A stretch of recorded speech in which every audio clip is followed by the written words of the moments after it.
issue too is about making sure that work is honored and workers are treated with dignity. And I'll be talking to the firefighters here in a second, but you know, this isn't about budgets. You know, they frame this as it's about deficits and budgets and, you know, debt and tough revenue times.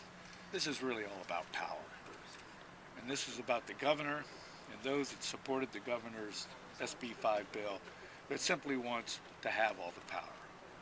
And to take away from workers the ability not just to be able to provide for their families, to be able to provide for the community, like right here in Middletown. I mean, a lot of people don't realize the governor's budget, by cutting local revenue, the amount of local revenue he cut to this city is going to translate possibly into the 12 layoffs that we're trying to prevent.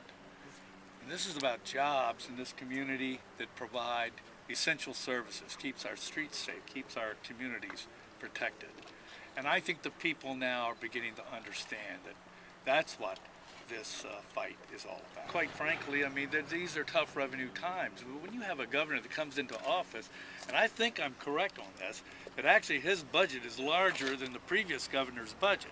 He just, in the way he decided to develop his budget, cuts aid and support the local communities, which translates into less firefighters on the rig, less cops on the street, and certainly puts the pressure on our education system, less teachers in the schoolroom. That's why what this is really about, this is about trying to take all of these workers off the playing field and to be able to go back to a time when a very few, you know, I know we all know our history. It's not that long ago when very few had all the power, all the gold, all the wealth, and workers basically had nothing.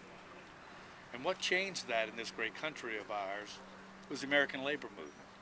To be able to fight for workers and to create a good middle class, to let people to hopefully enjoy a little bit of this American dream and to own a home, put their children, you know, through school and college, to be able to own a decent living, to have a little bit of a retirement at the end of a working career.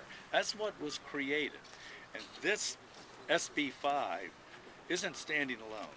This is an orchestrated, organized plan by an ideological, right-wing, extreme group that was swept into office a year ago this month. And this battle is in Wisconsin, and Florida, and Alabama, and Tennessee, and Ohio, Iowa, and Nebraska. And right now we're centered where I believe the nation's going to determine which way is this country going to go. And I think the people of Ohio understand that this is about the future of Ohio, the dignity of workers, and quite frankly, what direction is this country going to take.